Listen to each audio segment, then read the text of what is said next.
This is the historic Bonnie and Clyde ambush site located outside of Gibbsland, Louisiana on Highway 154.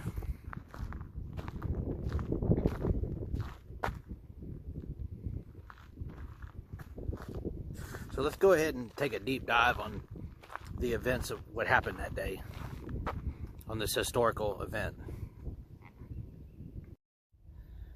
So Ivan Medvin, I believe I'm sure he knew Bonnie and Clyde were criminals this whole time he was staying with them. His son, Henry Medvin, like I said, which ran with Bonnie and Clyde, he did a few jobs with them. Henry Medvin had some charges. He had, I think it was in Oklahoma and Texas. And in order to, he was working with Frank Hammer. Frank Hammer was a ranger in Texas. And when Bonnie and Clyde broke those 4 prisoners out in January of 1934, that's when Frank Hammer got involved. So he tracked Bonnie and Clyde from Texas all the way down here. And what happened was Ivan Medvin, which is Henry Medvin's dad, was trying to get his son off. His son had committed some crimes in Oklahoma and in Texas. So in order to do so, he started working with Frank Hammer. Frank Hammer was the person who started all this. He's the one who set all this up.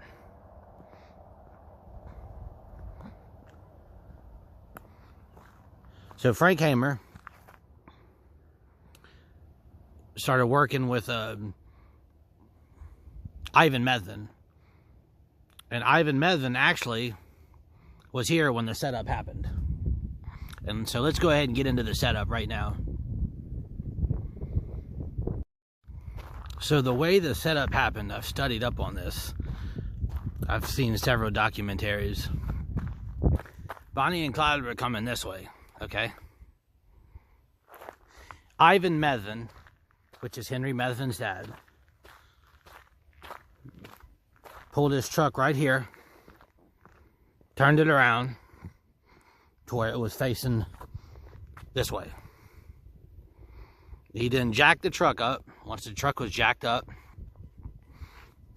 the Texas Rangers, let's go ahead and get their names. I don't want to leave them. I know one of them was Ted Hampton, Frank Hammer. Let's see real quick.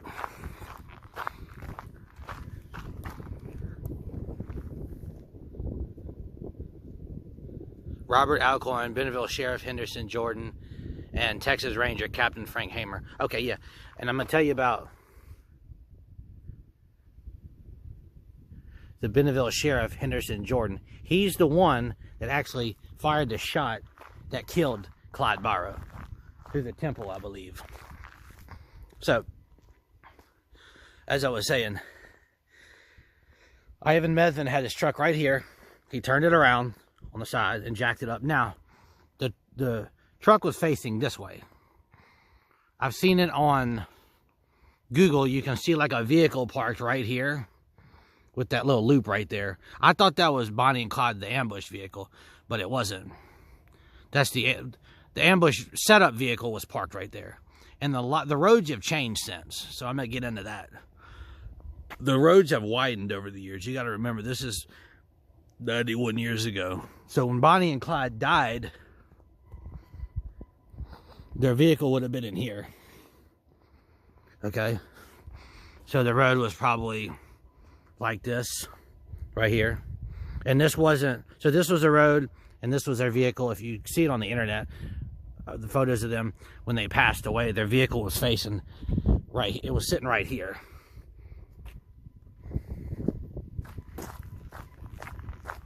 It was sitting right here. And they were sitting in it, and whoever filmed that, videoed it, filmed them right here. But, okay, so what happened was Bonnie and Clyde came driving down this way. And the reason why Ivan Medvin turned his car around right here to face this way is that way the deputies in the bushes right here, they were in this area. I don't know if it's probably not these exact trees, because this was 91 years ago. I'm thinking it might have been in this area. So when he turned the car around right here, it was facing this way. Bonnie and Clyde came down this way. And they couldn't see him. That's why he put the vehicle right there. So as soon as they came down here, the police were hidden in this area. It's not 100%. From what I've read, they weren't out of the car. They slowed down. And as they slowed down, the deputies opened fire right here. So Bonnie and Clyde were right here as they opened fire. And the Bentonville sheriff deputy killed Clyde. So the Louisiana deputy is the one that killed Clyde Barrow. The vehicle then started rolling. When they killed Clyde, Bonnie was dead too. Clyde's foot came off the clutch. And the vehicle rolled 30 feet that way. And that's when they started opening fire. If you see on the pictures of the vehicle, the ambush vehicle, there's holes all in it. Clyde Barrow had 51 bullet holes in them, and Bonnie Parker had 53. But the reason they shot the car up so much is, like I said, Clyde's foot came off the clutch, and the vehicle started rolling. So they didn't want to take a chance that, you know, something might happen. So it was worth it. They didn't want to take that risk.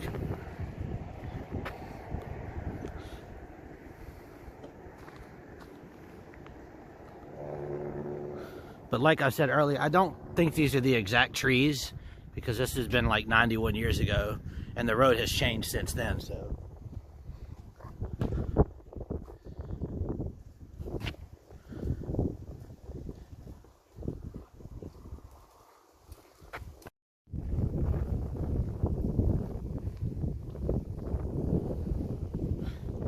some of these trees might have been here. I have no idea, but I don't think they were. So after the ambush happened, the car sat right there on the side, and people actually started piling up right here on Highway 154. I thought this happened in Gibbsland, but it didn't. People were piling up right here, and they started taking pieces of Bonnie Parker. They tried to take pieces of Bonnie Parker's clothes and her wedding ring, I think they tried to take.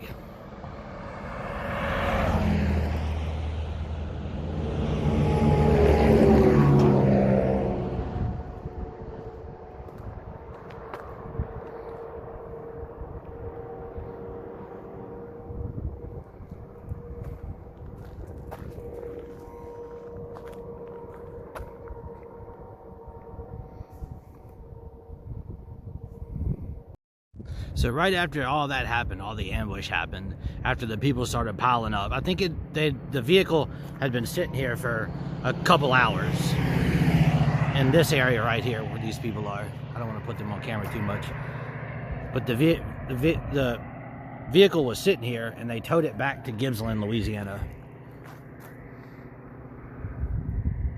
And I saw in the documentary they covered Bonnie Parker and Clyde Barrow up, and people were like looking in the vehicle and everything. I mean, this was 1934. Nobody had ever seen anything like this. This is a long time ago. They didn't have the internet. All they really had was books and newspapers, so that was a big thing.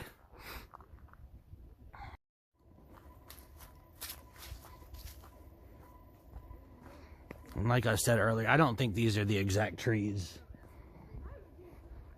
But the area where the deputies were posed was right here.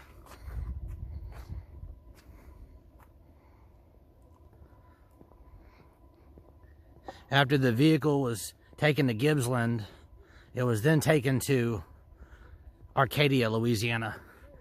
And that's where they performed the Bonnie and Clyde were embalmed.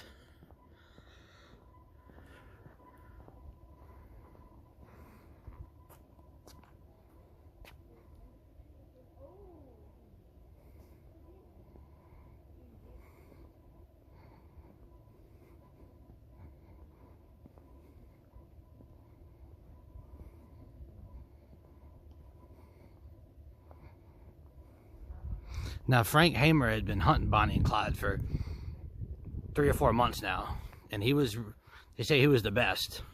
People feared him in Texas. If you sit back and think, just imagine somewhere in these woods, in this area, the deputies sat waiting on Bonnie and Clyde.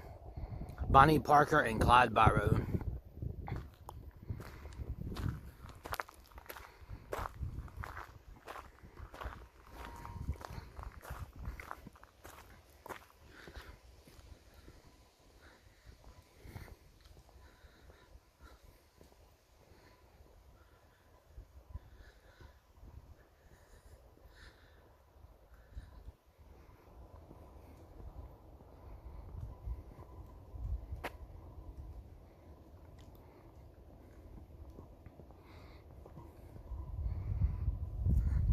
Like I said earlier, the exact spot that they passed away at, from what I looked at on the internet, because the roads have changed over the years.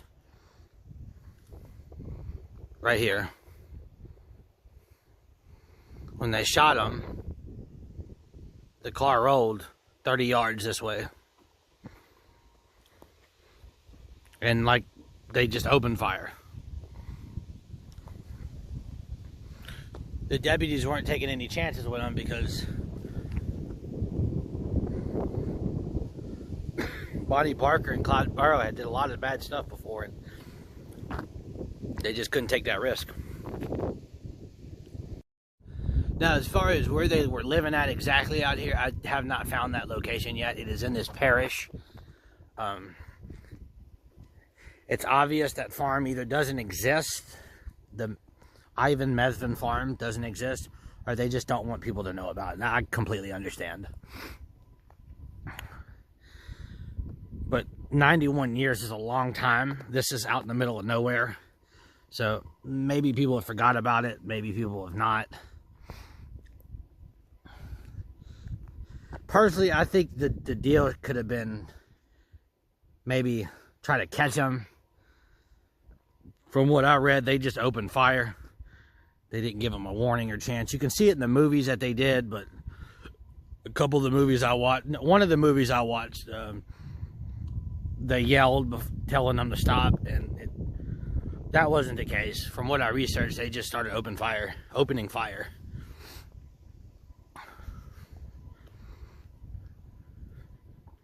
So the last stop, the cafe that they ate at before they came here was the Bonnie and Clyde Ambush Museum.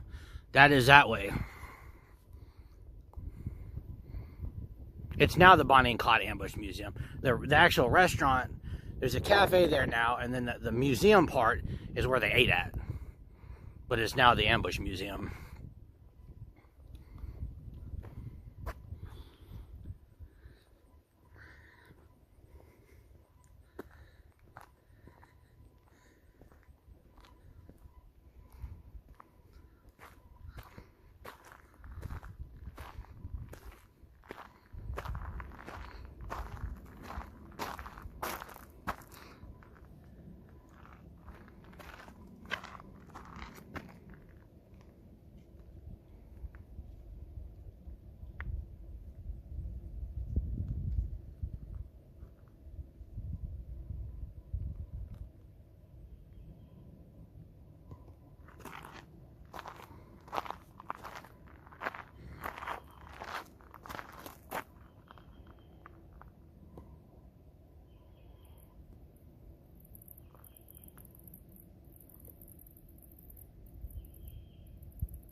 The deputies sat out here for a couple days, from what I researched. They sat out here for 2 days, and I would assume they ate all their food and did all their business out here in the woods.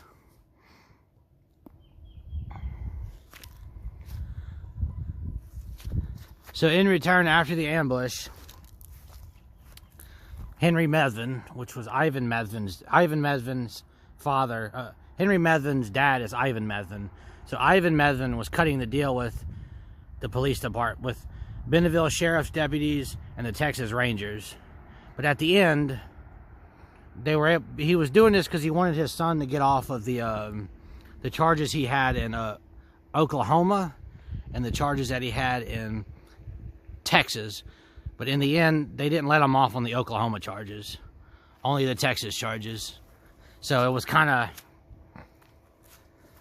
of a waste. Go ahead and get a last shot real quick.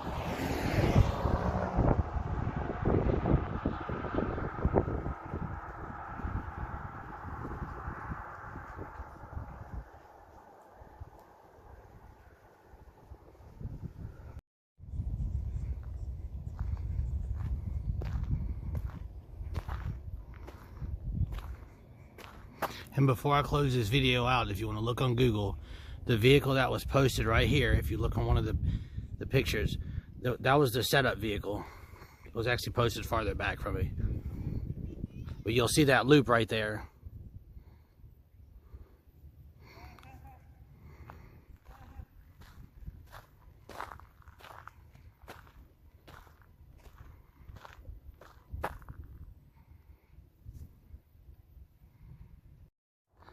So in conclusion, I've had to stop the video several times. This is the day before Thanksgiving.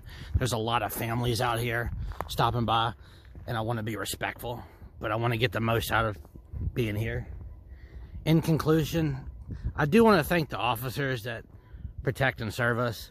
You know, it's not an easy job, you know, what they do. It's very dangerous.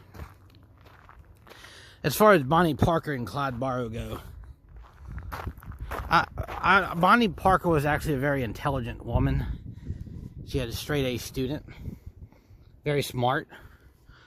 I just feel like she ran with the wrong crowd. There's no evidence stating anything that she really did kill anybody.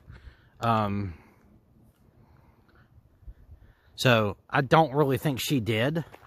I think a lot of the people, Clyde Barrow did take people out with, I believe, Henry Methvin. But Bonnie Parker, I don't really think she did. I think she was there. She followed along with Clyde Barrow. I don't think she was really involved in. I think she loved him, and she just, you know, when you're in love with somebody, it doesn't mean break the law. So I'm not glorifying what they did. I don't really think killing them, taking Bonnie and Clyde out like that, this way, they wouldn't be able to do that nowadays, like what the deputies did, hiding up in here and just popping up and, you know, taking out people, fugitives. They'd have processes they'd have to go to. They would try to take them in first.